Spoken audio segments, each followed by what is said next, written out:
Glória a Deus, né? Eu acho que os crentes há mais tempo, digamos assim, vão lembrar de um louvor mais antigo, tem uns 10 anos pelo menos, que ele falava: Tu és minha fonte, minha colheita, minha herança. Eu não vou cantar porque no louvor eu canto que está tudo misturado, não dá para perceber nossa voz, né? Assim. Agora, não tem afinação para cantar aqui na frente, então é essa parte. Você sabe qual música eu estou falando. Mas essa música, essa canção tem falado ao meu coração desde a primeira vez que eu ouvi. E não sei com vocês, se com vocês é assim, mas comigo tem alguns assuntos que parece que Deus nunca vai sair deles. Eles voltam e de tempos em tempos ele volta nesse assunto e retoma e sempre traz algo novo, algo que eu não tinha entendido, algo que eu não tinha percebido, talvez. Então, eu queria falar com vocês hoje, então, sobre isso. Mas é sobre fonte, colheita e herança? Sim, mas eu creio que quando a gente fala sobre fonte, colheita e herança, a centralidade do que Deus quer trazer para a gente hoje é processos. Deus é um Deus de processos. Luiz Hermínio sempre fala que nasce grande é monstro. Diante de Deus, tudo que tem, primeiro é pequeno e vai se desenvolvendo e cresce. Deus é tão preocupado com processos e respeita tanto processo que Jesus nasceu criança, do ventre de uma mulher, dependeu totalmente de uma mulher como qualquer bebê, totalmente, 100%. Houve tempo que ele não falou, sendo totalmente Deus, ele foi totalmente homem. Você acha que Deus não podia ter feito Jesus já nascer com 30 já? Ponto. Descia um homem com 30. Assim, já vamos começar o negócio, que é com 30 que começa. Você acha que Deus não podia? Podia, ele pode todas as coisas. Mas, como ele é um Deus que sabe da importância dos processos, ele é pedagógico, né?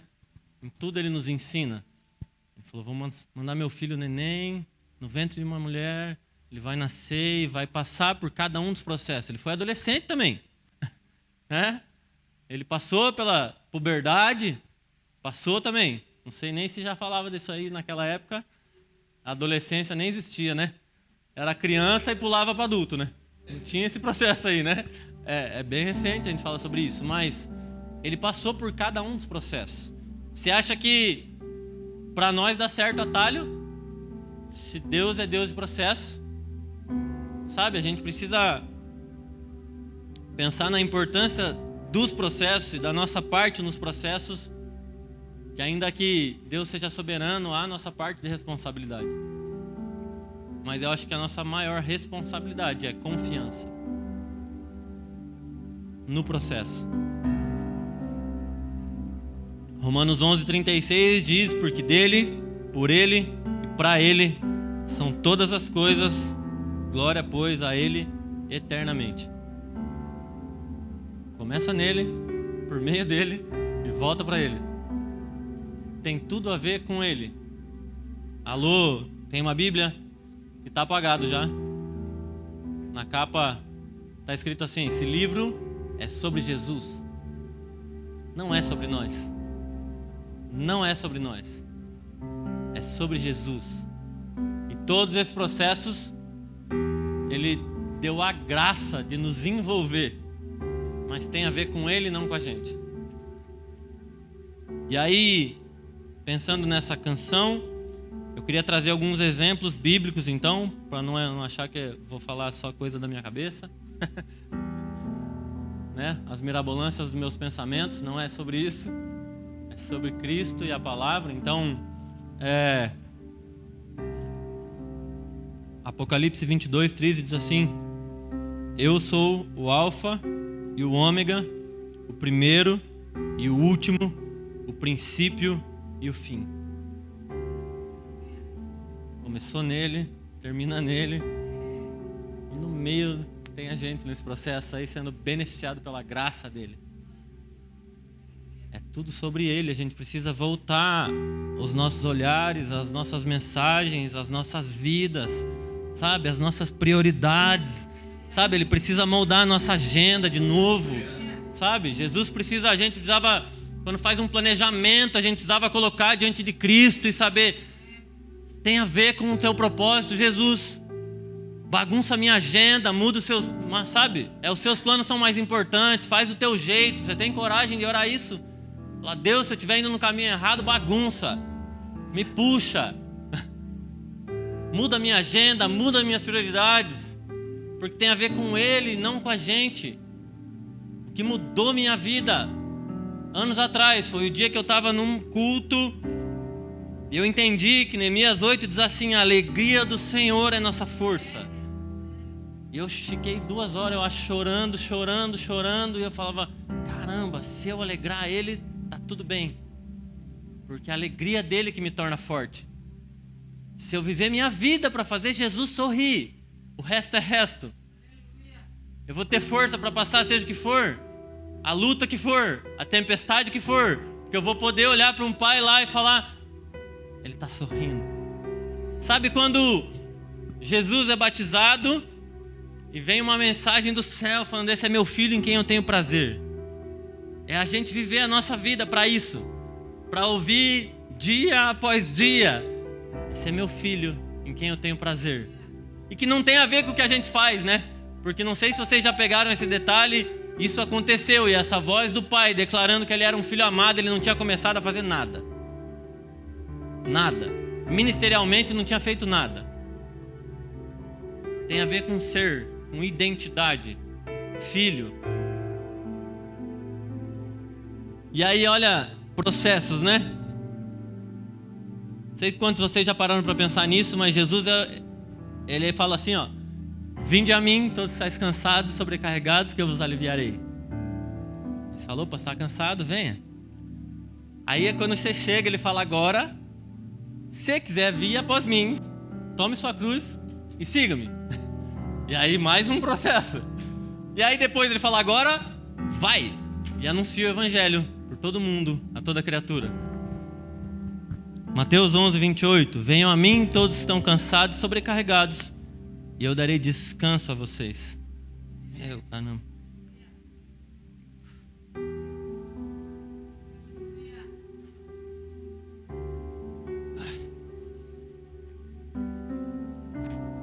Lucas 9, 23.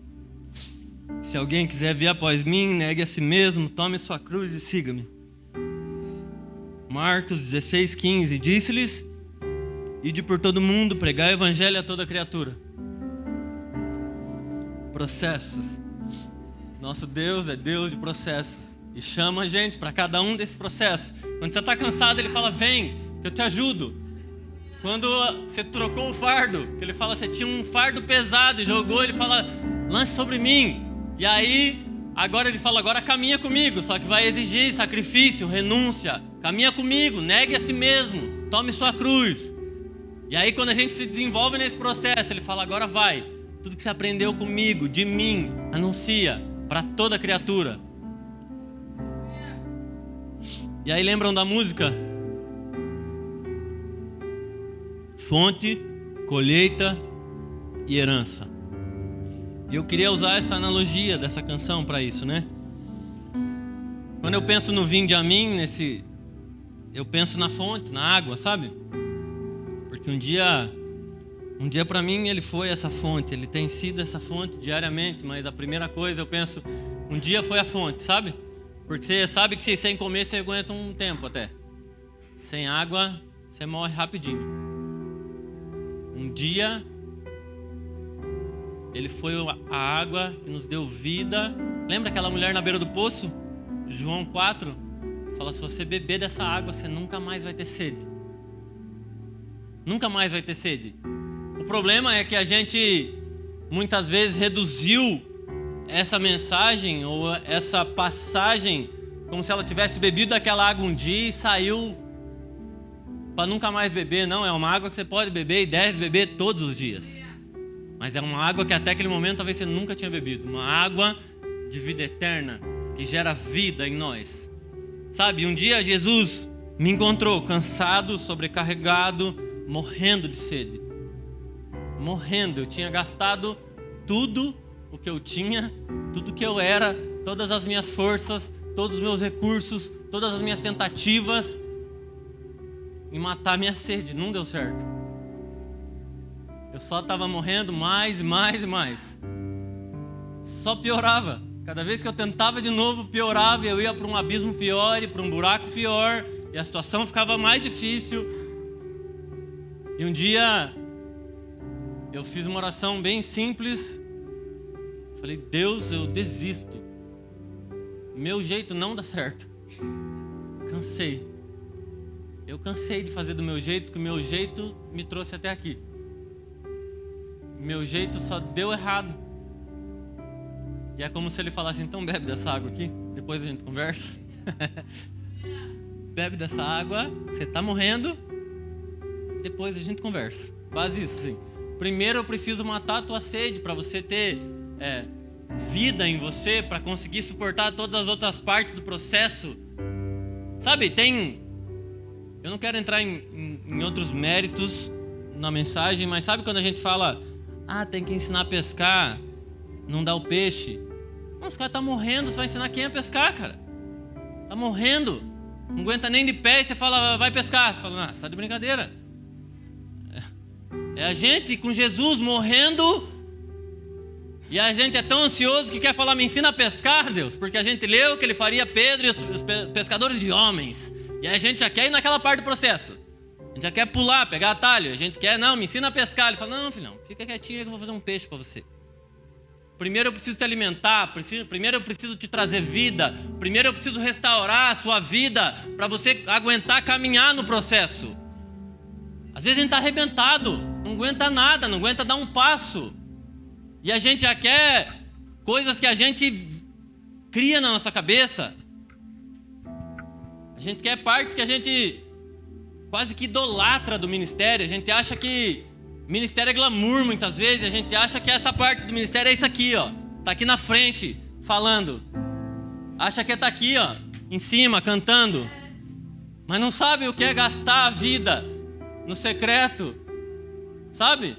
Essa parte que ele fala, aquele que te vê em secreto te recompensará. Aquele que te vê em secreto. Ministério tem a ver com gastar a vida, não tem a ver com glamour, não tem a ver com holofote. E às vezes a gente quer essa parte, porque antes de Jesus a nossa vida era bagunçada, o ego que mandava, era ser reconhecido, era ser visto, era a promoção, era um monte de coisa. E aí, a gente chega na igreja, o que a gente pergunta? A primeira coisa que a gente pergunta, qual que é o meu ministério? Fala, não, querido, teu chamado primeiro, você foi chamado para estar com Ele, antes de qualquer coisa. Chamado. Teu chamado é, vem filho, vinde a mim. É isso. Para eu mudar a tua vida primeiro, para você nascer de novo. A Sil falou, conversão muda tudo. Quando a gente olha a história dos homens da Bíblia, foi um encontro que mudou tudo. Não mudou mais ou menos, mudou tudo.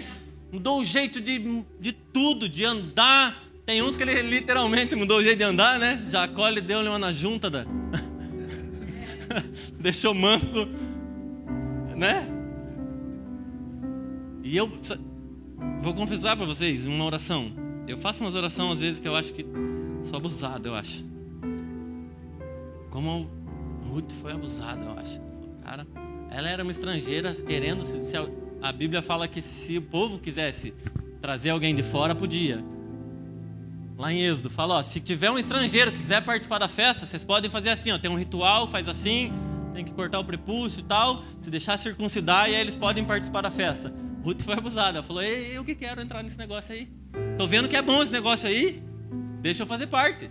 Você imagina o testemunho daquela mulher? Você já ouviu alguém falando, eu quero teu Deus? No meio do perrengue, alguém falando assim, eu quero teu Deus, cara. Você tem alguma coisa que eu quero teu Deus, cara? Cara, imagina o testemunho daquela mulher. Mas eu acho a ousadia da menina de falar, onde você for eu vou, não largo, sabe? Não largo de você. Mas um dia eu falei, Jesus, muda o meu caminhar. Se tiver que deixar manco, deixa. Se tiver que me cegar, pode cegar. Eu falei uma vez, a Laura nem tinha nascido ainda. Falei, Deus, eu prefiro não ver nada, nunca mais. E parar de pecar com os meus olhos, e parar de julgar com os meus olhos, e um dia ver tua face. Do que continuar vendo e não ver tua face no fim dos dias. Com certeza, eu tenho convicção, eu tenho medo dessa oração ainda. Porque eu sou refém das minhas orações, Ele tem respondido as minhas orações. Eu falo, se Ele responder vai ficar embaçado. Eu falo, puxa, quando eu olho as pessoas cegas, eu sei que não é fácil. Mas eu sei que uma vida cega aqui não se compara com uma eternidade contemplando a face dele. Não se compara. Se você já teve um vislumbre da face dele, da revelação de quem Ele é, você sabe que não se compara. Que não se compara, que tudo vale a pena.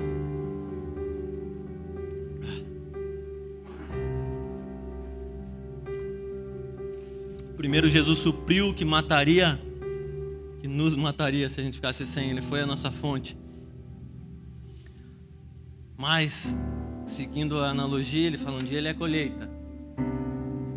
E parece que pula, não sei se para você é a mesma impressão. Quando você fala assim, ó, fonte, daí de repente já está colhendo. Eu falei, ué, mas não plantou, pô? Parece que pulou uma parte já. Fonte, colheita e herança. Falou, ué, mas não teve a semeadura. Mas colheita fala sobre semeadura. A Bíblia fala, de Deus não se zomba. Aquilo que o homem semear, certamente ele vai colher. Certamente ele vai colher. Deus é tão gracioso que Ele deixa a gente escolher a semente. A semente, onde semear. Só que Ele fala, só que o negócio é o seguinte, a responsabilidade de colher é sua. Eu deixo você escolher o que você vai plantar e aonde você vai plantar. Você vai plantar no reino, você vai plantar na sua carne, nos seus prazeres, nas suas vontades. Você pode escolher, mas a colheita vem, não interessa o que aconteça. Sabe o que eu falava bastante, o Edson acho que lembra disso.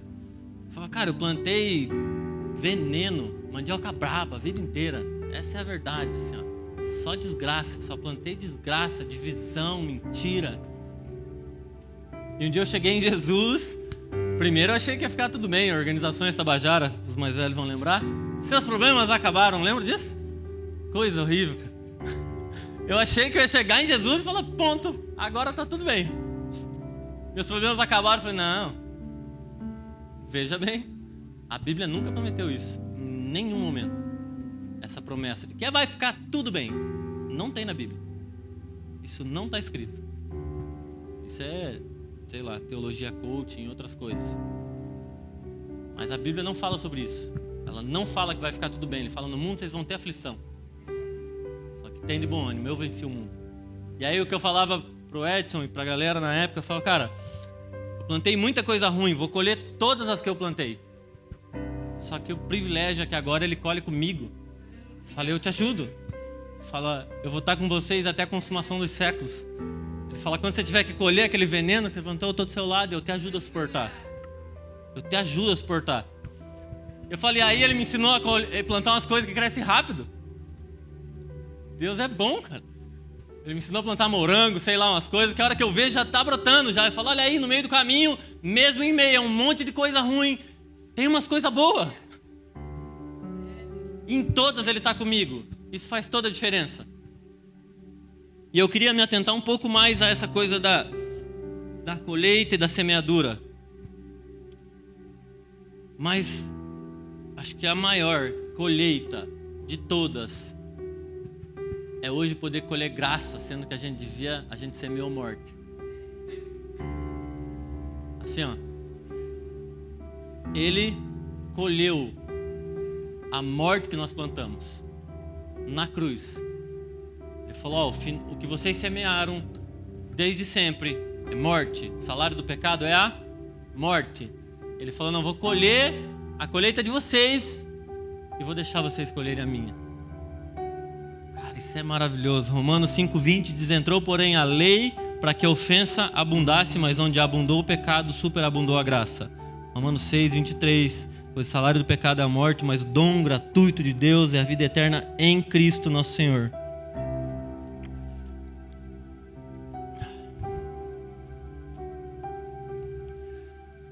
Semeadura fala de confiança. Esses dias eu compartilhei com uma galera, compartilhei com o presbitério, e depois com todo mundo que eu conheço, acho que eu fui mandando. Escuta esse podcast aqui, ó, da Laura Sogueles no Jesuscope. Meu Deus. E eu não lembro se a frase é desse jeito, que eu lembro dela falando desse processo, mas não a frase em si, mas ela é como se ela dissesse assim, ó, no processo de semeadura não tem nada que a gente faça para que a semente embaixo da terra acelere o seu processo. Não tem jeitinho, não tem ajuda humana, e no mundo espiritual não tem fertilizante. Vou parar com isso. Sabe, a gente é acelerado, né? Esses tempos a gente viu um documentário Netflix que o cara falava de frango. Cara, eu tô falando de semente, mas só pra ilustrar o que a gente tá falando, né? Frango não nasce assim da terra, mas vamos lá. O cara disse que o frango ficava pronto de ser um pintinho para estar pronto para ser abatido em 21 dias. Cara, isso é um absurdo. Era para demorar meses. Mas a questão é ganhar dinheiro, acelerar o processo. Tudo é correria. As pessoas falam, tempo é dinheiro, é nada. Sai daí, falei. Sabe, mas aí virou esse acelero. Dão anabolizante e antibiótico pro frango. Vocês sabiam disso? A gente já vai sair sem comer mais frango. Os caras dão um anabolizante e num espaço pequeno, que é um monte de frangos se machucando, eles dão anabolizante e antibiótico. É o ser humano querendo dar ajudinha para o processo acelerar. O frango fala que funcionar é mentira, porque isso aí dá errado. Vai dar ruim isso aí. A gente, se comer muito frango, vai dar umas doenças, que é verdade. Nossa alimentação não está muito boa. Você pode dar uma melhoradinha nessa área. Mas espiritualmente não tem isso, não existe isso. Não tem nada que você faça, nada, para acelerar o processo, para fazer você ficar forte espiritualmente em 21 dias. Nossa! Eu lembro que eu fui de uma igreja que tinha umas campanhas, tipo... Eu não quero de forma alguma difamar a igreja. Cara, se hoje eu sei quem é o Espírito Santo, foi lá. Minha mãe me ensinando naquele lugar, minha mãe tocando piano lá na frente. Eu sou extremamente grato àquelas pessoas e àquele lugar. Mas eu lembro que tinha um negócio que era 3 batidas na porta da esperança. Você ia 3 quinta-feira seguida. Parece que na terceira você ganhava o bônus, parece, assim, ó. E eu sei que a intenção de quem criou não era isso. Mas o ser humano é puxado, né? Não sei se vocês já ouviram... Eu gosto muito de rap, mas cresci ouvindo muito rap na minha adolescência, e eu vejo como a galera pega a parte errada da mensagem. Quem ouvia rap sabe que quando o cara era bandido demais na música, ele morria no final. Sempre, o bandidão morria no final. O que a molecada da quebrada pega? Você é bandidão. Falo, não, filho, você não entendeu a mensagem, cara. Você pegou a parte errada da mensagem, a gente faz isso historicamente. E não começou em nós, que a gente tem muita arrogância também, a gente achar que começou em nós. Mas a gente pega a parte errada da mensagem, a gente pega a parte errada do processo e quer usar, sabe? Cara, não tem. Espiritualmente não tem anabolizante, não tem fertilizante, não tem nada. Nada. O nosso ato é semear. Claro, tem que regar diariamente, se possível, né? Se essa semente depender de você, né? Porque tem uma passagem que fala assim, ó.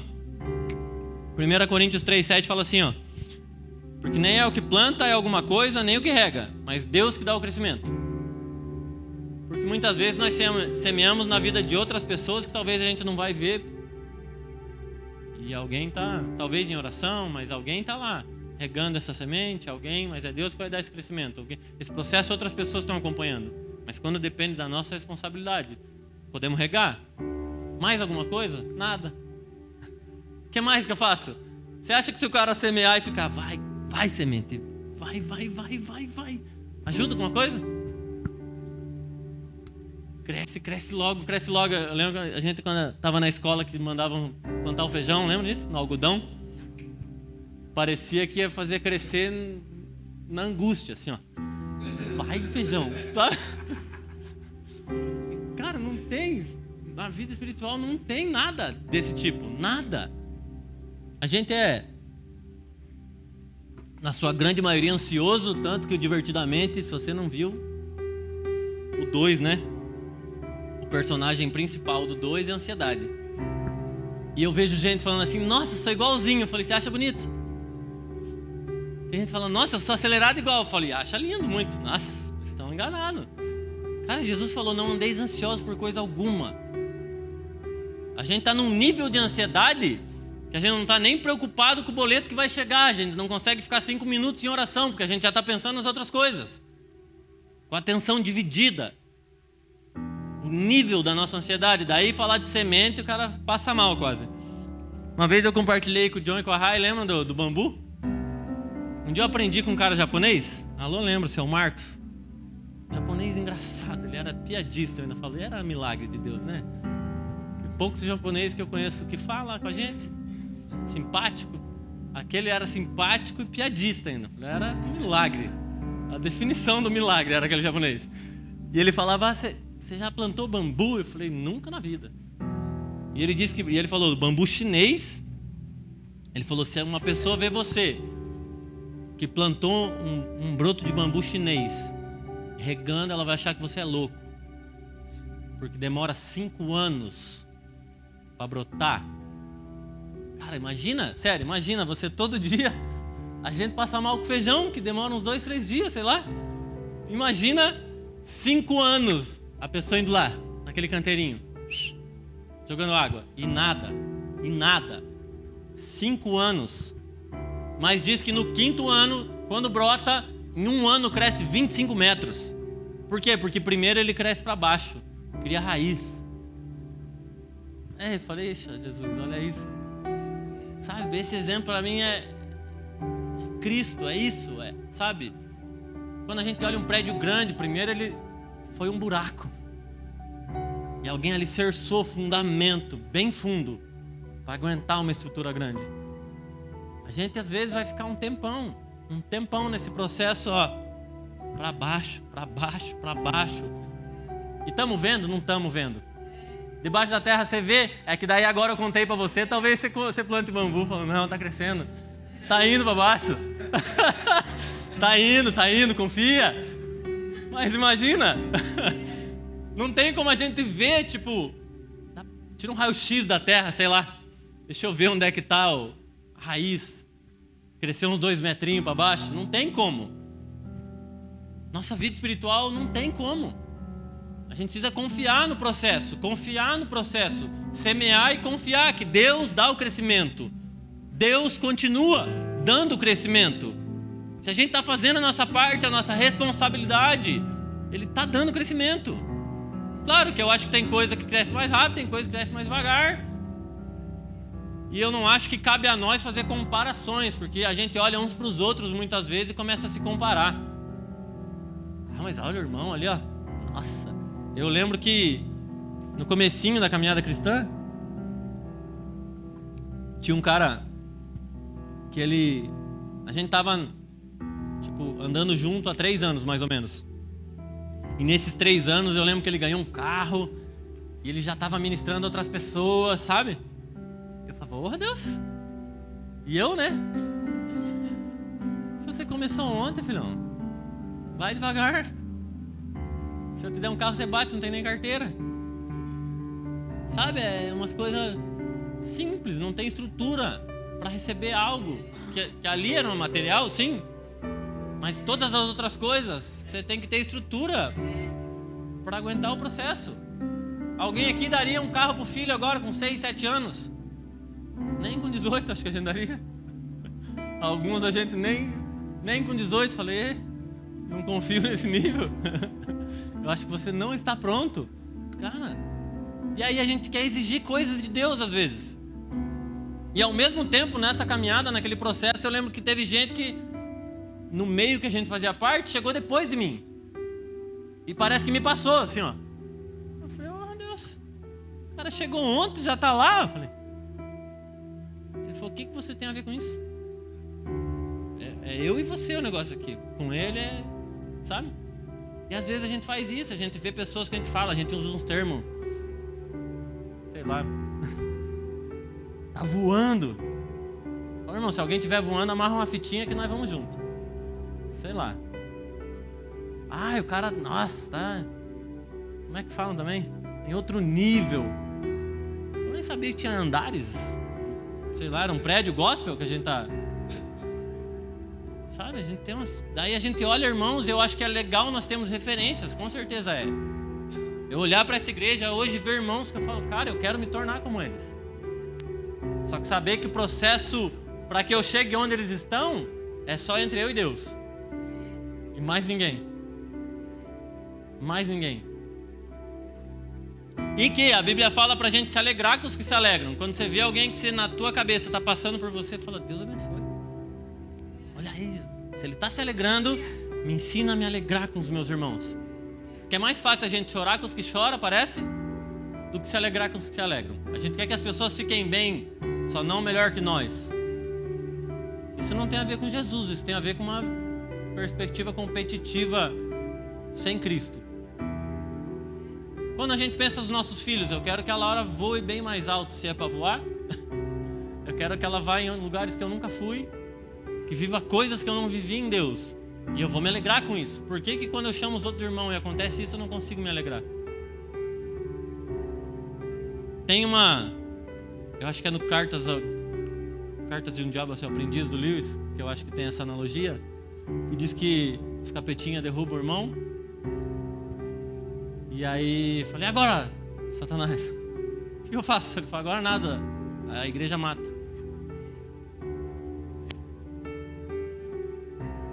Isso é um absurdo se isso se tornar verdade no nosso meio. Tem uma que perguntaram, quando você vê o irmão caindo, o que você move primeiro? O dedo, a língua ou o seu joelho? O dedo para apontar, a língua para falar mal ou o seu joelho para orar por essa pessoa? Porque a Bíblia fala assim, uma parte do corpo padece, todo o corpo padece. E se dói em alguém, devia doer em mim. E eu devia me compadecer e falar, cara, eu quero ser corpo. E o corpo cura o próprio corpo. Com a vida de Cristo fluindo em nós. O que nós fazemos? Mas sabe quando eu falei sobre fertilizante, anabolizante, essas coisas para ajudar no crescimento? Eu lembro, confessando também, né? Eu tenho aprendido com alguns irmãos a importância da prática do jejum. Eu já falei muitas vezes, quem me ouviu mais vezes sabe que a Bíblia fala quando vocês orarem e quando vocês jejuarem. Jesus falou quando, se ele fala quando é porque ele espera que seja uma prática. Ele não falou se, ou quando. Então é para ser uma prática espiritual nossa. E eu lembro que uma vez eu jejuei 8 dias. Eu tava tipo, nossa, tava metido assim, ó. Só isso aí já falei, esse jejum não adiantou muita coisa. Só emagreci. Mas eu queria mais. Mas eu queria ficar super santo em 7 dias. Eu ainda tinha essa coisa aí. Acelerando Jesus. Falei, deixa eu ser santo igual o Senhor é santo. Ele falou, então corra uma maratona, não uma corrida de 100 metros.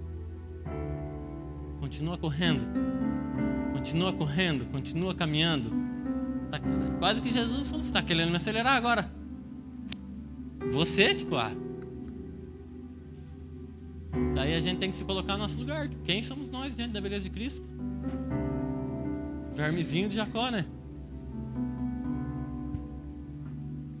A Bíblia fala em Jeremias 17:5: maldito o homem que confia no próprio homem e faz seu braço a sua força, cujo coração se afasta do Senhor. Mais do que... Tem gente daí fala, fica desconfiado do gospel, já viu? Não confia em ninguém, o cara parece ele não confia em ninguém, ele é um desconfiado, não abre o coração para ninguém, não compartilha a fraqueza, está errado. A Bíblia fala para você não colocar a expectativa no outro, aquilo que Deus pode fazer por você. Só que também fala de você não meter a mão onde Deus não falou para você meter. Tem mais a ver com você e seu bracinho, a sua vontade de querer ajudar a Deus do que confiar nos outros. Porque a gente precisa expor os nossos corações. A Bíblia fala, confessai os vossos pecados uns aos outros e orem uns pelos outros para que haja cura.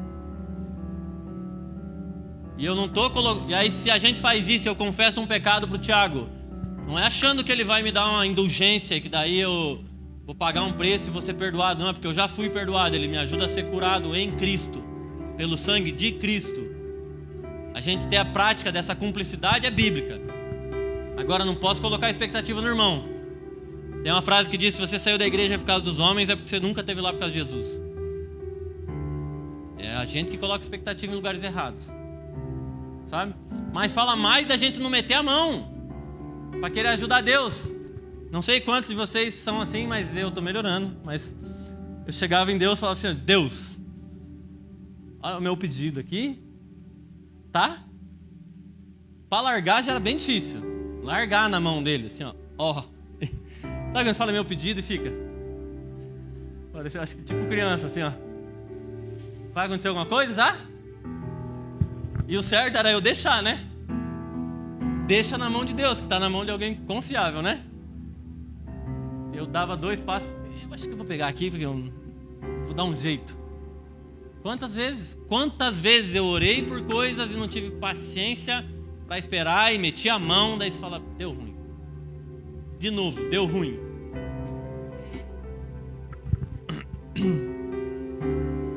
A Bíblia fala que a posse antecipada da bênção, o seu fim é ruína. E só que daí a gente moralizou as coisas, porque daí tem coisas que a gente acha que não são tão pecado assim, e a gente acha que ajudar a Deus não é pecado. Querer ajudar a Deus fala da nossa falta de fé. E ele fala que sem fé é impossível o quê? Agradar a Deus. Sabe, a gente acha que não é tão ruim porque é uma boa intenção. Ai, veja bem, ele conhece as intenções do meu coração. Ele fala, eu não sei da onde que é essa frase, mas diz que de boa intenção o inferno está cheio, né? Assim, não está na Bíblia, isso não está na Bíblia. Pelo menos isso eu sei. Não está na Bíblia. Não vai usar e falar, ai, tá na Bíblia, o Du falou sobre isso. Mentira, não tá. Mas faz sentido.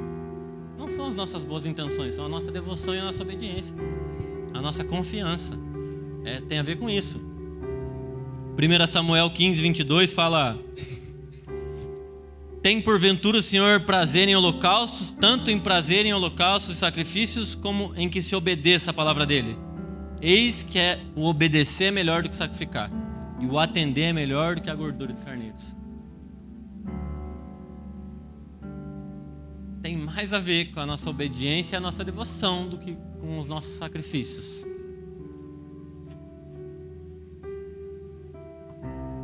Tem uma frase, eu acredito que ela está no livro, a Rô sabe, quem leu já, o Tiago, alguns que já leram sabem, mas que tem uma ilustração que Deus fala muito comigo, e é de uma canção também, dessa mesma época, que ele fala: eu quero ver tua face, Senhor, além da fumaça, incensado no altar.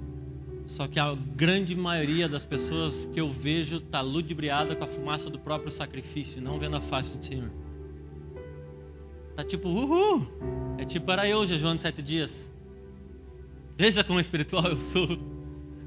E tá olhando a fumaça do sacrifício, achando que tá nossa. Tá apavorando. Tá tendo mais aprovação de Deus porque você jejuou muito. Não é competição? Quem jejuou mais? Já viu o irmão falar que queria jejuar 41 dias? Ele falou porque Jesus disse que a gente faria as coisas que ele fez e ainda maiores. Só para ir mais que Jesus. Daí queria ser um nome num pedestal daí. Jesus, sabe? É melhor obedecer do que sacrificar. É importante que haja renúncia na caminhada? Com certeza é. Ele fala: se você quiser vir após mim, negue a si mesmo. Isso é um ato de renúncia. Mas primeiro é um ato de obediência, não é? Porque se ele fala: se você quiser vir após mim, é desse jeito aqui, ó. Então, caminhar um processo de renúncia tem a ver primeiro com obediência. E obediência tem a ver com relacionamento e confiança. Eu conheço ele, aí porque ele falou, eu falo: beleza, eu vou. Onde o Senhor falar, eu vou. Aonde o Senhor falar, eu vou, porque eu sei quem é que está falando. O que fez Pedro sair do barco? Ele falou assim: se é o Senhor, manda que eu vá. Ele falou: Senhor, então, por uma palavra, pela confiança em Cristo, ele deu um passo. O esforço dele faria ele andar no mar? Nenhum de nós. foi por esforço, foi por confiança. O sobrenatural que ele viveu, que nenhum dos outros discípulos viveu, de andar, nem que seja 2 passos, depois afundou, mas a Bíblia não fala quantos passos, mas diz que ele estava andando. E afundou, mas nenhum outro andou na água. Um ato de obediência e confiança. Um dia eu ouvi um pastor falando, e também não vou nem falar o nome, alô sabe, mas não tem a ver com ele, não é isso, mas ele falou, onde a tua fé não te leva, a tua obediência te conduz. Eu falei, eu não acredito nisso. Não acredito nisso. Porque eu só obedeço se eu creio. Senão é cegueira. Manipulação, você tá maluco? Manipulação eu já vi isso em Jesus bastante já. Deixa quieto. Falei, disso aí basta já. Como é que eu vou obedecer sem fé? Daí eu tô achando de novo que tem a ver com promoção, tem a ver com bater meta, tem a ver com chegar em lugares primeiro, sabe? Não existe. A obediência é um ato de fé. Uma criança, a Laura, quando não entende, tem hora que a gente fala, filha, você não precisa entender, você precisa saber que é o pai e a mãe que estão falando. E se a gente está falando, você precisa confiar. Nós sabemos o que é melhor para você. Tem coisa que é coisa de adulto, a explicação é essa. A maturidade é a gente que tem, então obedece. O que faz ela obedecer? Medo de apanhar? Não, porque a gente não bate nela. É confiança. Confiança. Nós precisamos chegar num lugar de confiança para saber que estamos semeando e que Ele está dando crescimento. E que nossa parte está sendo feita apenas a nossa parte, para que a gente não faça com que aquilo que é para ser bênção vire ruína, maldição.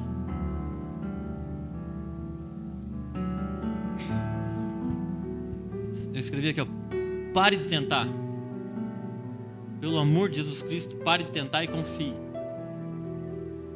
Deus não precisa da sua ajuda. Ele precisa da sua obediência. E não é só para andar na água. Daí a gente espiritualiza as coisas também. Nas coisas grandes eu dependo de Jesus. Nas pequenas eu meto a mão. Ele falou, não, filhão, não mete a mão. É tipo, só não põe a mão. Lembra quando estavam carregando a arca? E Uzá morreu, que é o cara que a arca estava caindo, ele meteu a mão. Você acha que Deus precisava da ajudinha dele para sustentar a arca? Primeiro que estava carregando a presença do jeito errado, né? Já começa por aí. Deus não precisa da sua ajudinha, nem da minha. Ele continua sendo soberano no trono. Nunca deixou de estar e nunca vai deixar. Mateus 6, a passagem do 26 ao 29, ele fala assim, quem de vocês, por mais que se preocupe, pode acrescentar 1 hora que seja a sua vida? A pergunta continua sendo contemporânea, né? Quem de nós consegue acrescentar 1 minuto? Qualquer coisa, um fio de cabelo? Nada. Só que a gente leva a vida de uma forma tão ordinária, digamos assim, no sentido de quase que profanando a presença de Jesus, que profano é tratar como comum as coisas que são santas. Não sei se você sabe disso. Sabe? E o contrário de santo é profano. Não é pecado. O oposto de santo é profano. E muitas vezes nós tratamos como comum as coisas de Deus, e a gente não entende que se a gente levantou nessa manhã, é porque as misericórdias de Deus se renovaram sobre nossa vida. A gente acha que, nossa, é que eu dormi bem, comi bem, e aí agora eu consegui levantar mais um dia. É muita arrogância da nossa parte. Temos que cuidar da saúde? Com certeza temos. Cuidar da nossa saúde, da nossa alimentação, da nossa rotina, né? Mas quem faz a gente acordar mais um dia, em sua infinita misericórdia, é Deus. Levantar mais um dia. Eu lembro que quando Deus pediu para eu sair do trabalho, que eu estava naquela, acho que eu já compartilhei aqui, eu fiquei preocupado. Deus falou, você acha que porque você trabalha registrado, não sou eu que te sustenta? Se você tem saúde, sou eu. Se você tem ar para respirar, sou eu. Você está achando que você faz alguma coisa. Muita arrogância. Nós precisamos obedecer em plena confiança. Hebreus 11:1 fala que a fé é o firme fundamento das coisas que não se veem. Fundamento. Qualquer coisa a ser construída precisa ter como base a fé como fundamento. E aí 1 João 4,18 diz assim, porque o verdadeiro amor lança fora o medo. aquele que tem medo não está aperfeiçoado no amor. E é uma luta pra gente isso. Não é fácil. A gente vive uma sociedade do medo. Então a gente está construindo cada vez mais muro e separação, cerca elétrica, uma coisa arada. Ao invés de construir ponte de relacionamento, nós estamos construindo castelo para se fechar, isolar.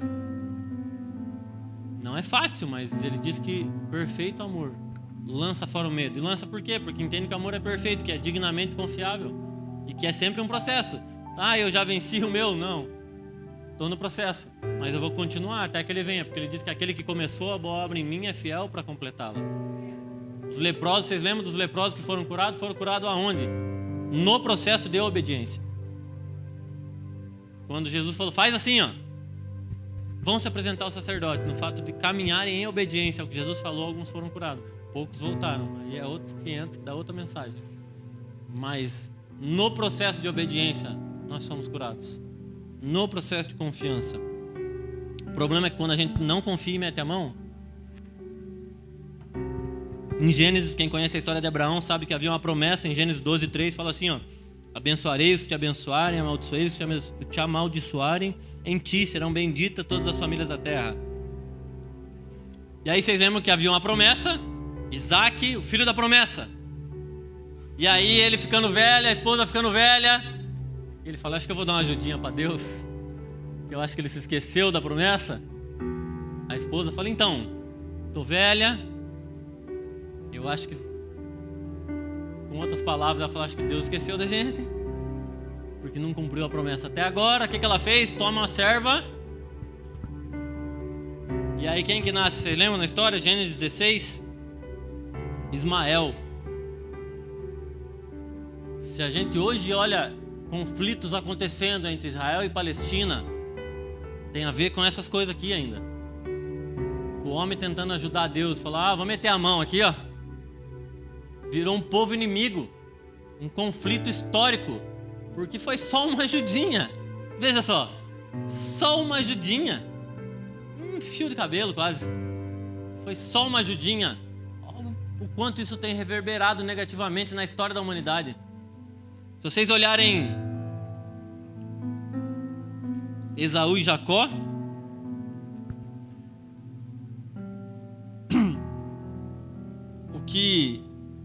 o fato de não, e aí falando dessa coisa do santo e profano, e não tratar com zelo a promessa também, a primogenitura, ele trocou a primogenitura, quem lembra, por um prato de lentilha. Isso simboliza trocar o propósito, a promessa, por aquilo que é momentâneo, prazer. Tanto que daí depois, se vocês forem a ler a Bíblia, fala de um povo, não fala dos, sei lá como é que ficaria, esauítas, sei lá. Fala de edomitas. O povo de Esaú era Edom. Essa palavra é a raiz literal da palavra que a gente tem hoje de uma cosmovisão chamada hedonismo. Cultura voltada para o prazer, para a satisfação. É o cara que trocou o propósito por uma satisfação momentânea. Essa é a raiz desse problema. Tratar Deus como profano, a promessa como simples promessa, só mais uma coisa, a primogenitura não era nada, tentar ajudar Deus gerou um conflito gigantesco. Você vê que a gente tem visto, se você olhar na mídia, Instagram, o que está acontecendo na história da humanidade, esses povos brigando, porque o homem quis se meter. Deus não precisa da sua ajuda. De novo, Deus não precisa da sua ajuda, Ele precisa da sua devoção. E não sei quantos entendem devoção, fala de devocional também, é a mesma raiz, a mesma palavra, mas devoção fala de devolver. E se eu tenho vida, não sei se é Santo Agostinho, Lutero, que fala, se você olhar, tudo que você vê de ruim aqui, sou eu. Tudo que você vê de bom é Cristo. É isso, se nós podemos dar algo de bom para Jesus, é porque é dele. Dele, por ele, para ele. A gente só devolve, devoção. Só. A gente ama porque ele amou primeiro. A gente devolve o amor. Só. A gente precisa confiar nesse nível. Eu lembro, já falei isso também, que tinha um filho de um amigo nosso que, cara, na igreja que a gente congregou, isso aqui era dessa altura, assim, ó. O menininho tinha uns 4 anos, você lembra? O neto? Uns 4, né? 3, 4 anos. Ele vinha e pulava de costas se eu falasse que eu ia segurar ele. Ele fala, vai, Du! Eu ficava lá na frente, cara, ele se jogava de costas, assim, ó. Tipo, de lado virando, assim, ó. Ele confiava que eu ia pegar ele.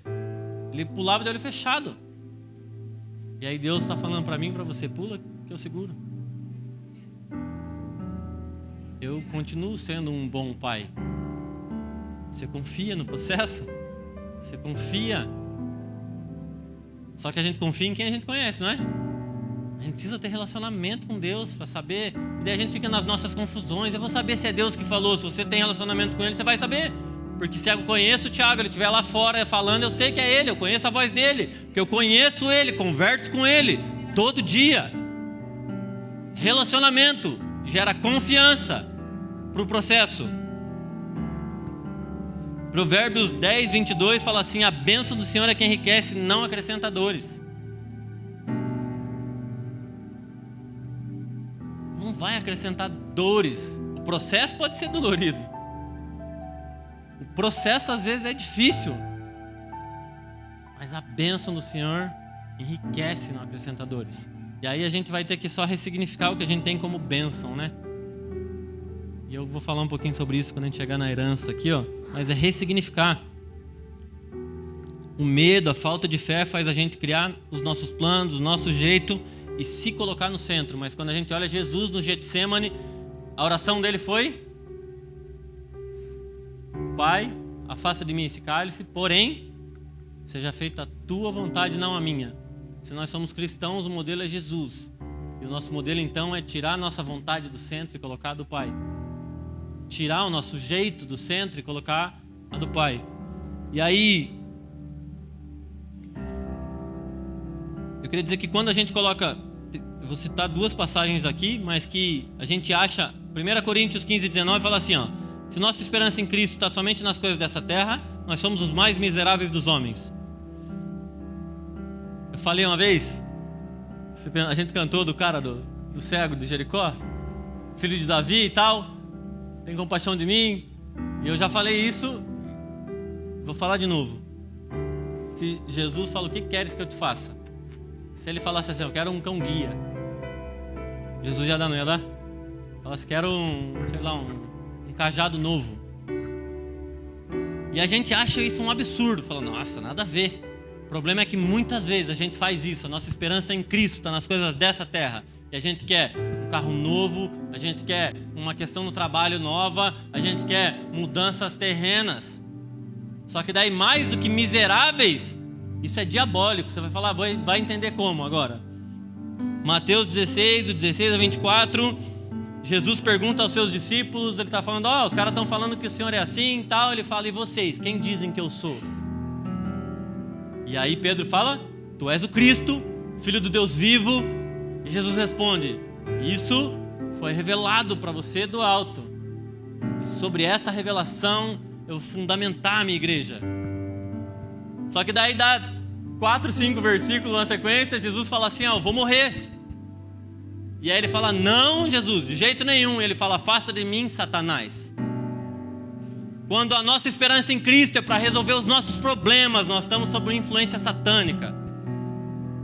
Só sobre isso. Pode ser sobre isso também, porque no processo Ele é um bom Pai que nos cura, transforma as nossas vidas, mesmo essa carne. Cara, a gente viu perna crescer já, velho. Já vi Deus curar câncer, eu já vi Deus fazer muita coisa, levantar cadeirante, eu já vi. Mas toda vez que Jesus curava alguém tinha a ver com salvação eterna e não com uma salvação terrena. Às vezes as pessoas vinham querendo cura e Ele falava, tua fé te salvou. Eu acho que dava até um bug nas pessoas. Eu falei, mas nem era isso que eu queria, tipo assim. Eu nem vim pedir isso, tipo. O Senhor está me dando outra coisa, mas era um pacote completo. Cura e salvação. Só que quando a gente coloca as nossas expectativas terrenas, por quê? Porque Pedro queria revolução. Ele queria sair da submissão de Roma. Não, é o cara que vai libertar a gente. A expectativa em Cristo de um libertador terreno. Um libertador terreno, revolucionário, diminuindo Jesus a mero revolucionário. Jesus é filho de Deus, 100% homem, 100% Deus. E aí se eu coloco a minha expectativa em qualquer coisa menor do que a nossa própria salvação, Isso é satânico. Quando o homem está no centro, e essa é mais uma cultura, humanismo. Igreja falando que Jesus, venha que Jesus vai mudar a tua vida. Voltou a frase que eu falei lá, Organizações Tabajara, com outras palavras é isso. Vem que seus problemas vão acabar, vem que vai ficar tudo bem. Isso é o homem no centro, expectativas humanas, humanismo diabólico. Com outras palavras, isso é diabólico, influência satânica. Quando a gente está colocando Cristo a mero revolucionário, diminuindo Ele a um meio para a gente chegar em algum lugar, a gente está sendo influenciado por Satanás. Quando Cristo é o meio, não é o fim, nós estamos sendo influenciados por Satanás. Ele é o caminho, processo, mas Ele é a verdade, Ele é a vida, Ele é tudo. Ele não é o caminho para você trilhar para chegar em algum lugar, é para chegar nele mesmo. E aí fala de herança. Estamos caminhando para o fim, tá bom? Pra vocês não ficarem apavorados com as folhas.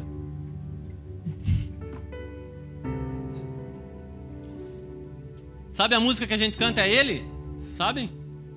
A gente canta assim, ó.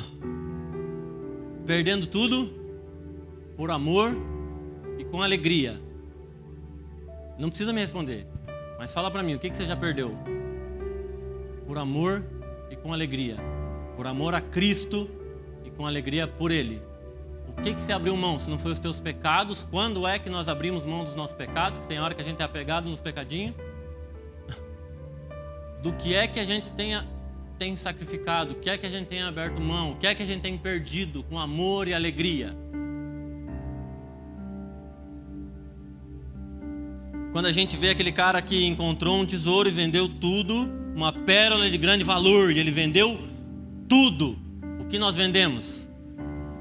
O que nós vendemos por esse grande tesouro que nós encontramos?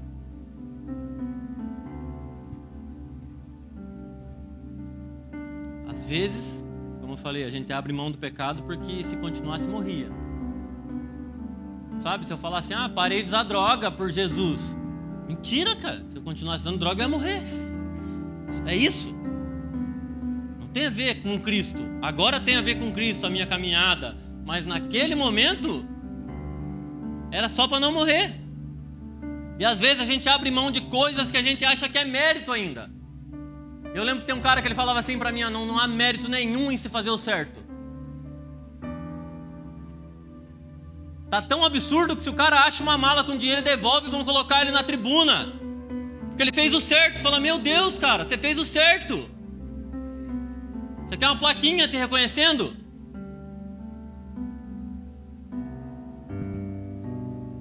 Tem uma outra frase que diz, você só vai saber que Deus é tudo que você precisa quando Ele for tudo que você tem. Isso foi uma verdade na minha vida, não tinha mais nada, cheguei num lugar que eu falava, eu tinha Cristo ou Cristo, e era isso. Só que não dá para continuar pro resto da vida assim. Senão Ele vai ter que me deixar sempre na escassez, sempre sem nada, sempre sem escolha, para Ele ser minha escolha. Aí isso não é escolha, isso é desespero. Isso não é dependência e confiança, isso é desespero.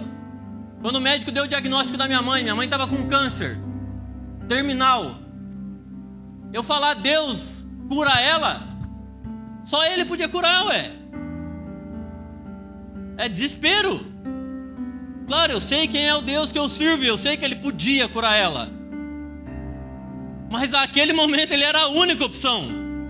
E será que nós vamos ter que viver sendo sempre a última opção? Deus afunilando tua vida, sempre tirando as tuas escolhas, para Ele ser a escolha?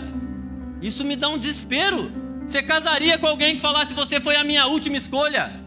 Entre vários caras aí que eu olhei, escolhi você porque foi o que sobrou. Cristo vai encontrar uma noiva apaixonada, não uma noiva que falou, puxa, não tinha mais nada para escolher, escolhi você, Jesus. Você imagina?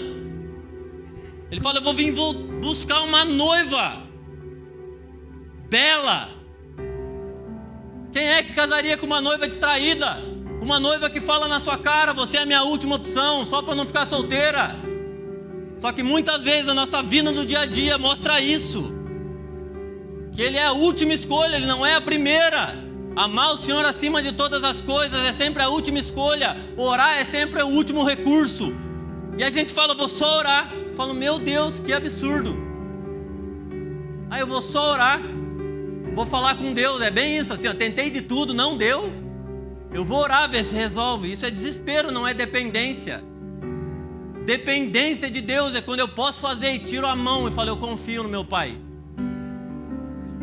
Eu posso fazer, eu posso tentar do meu jeito, posso. Eu falo, não, eu escolho confiar. Eu acho que isso sim é renúncia. Mais do que os nossos jejuns e renúncia. Ele fala, eu vou tirar a mão.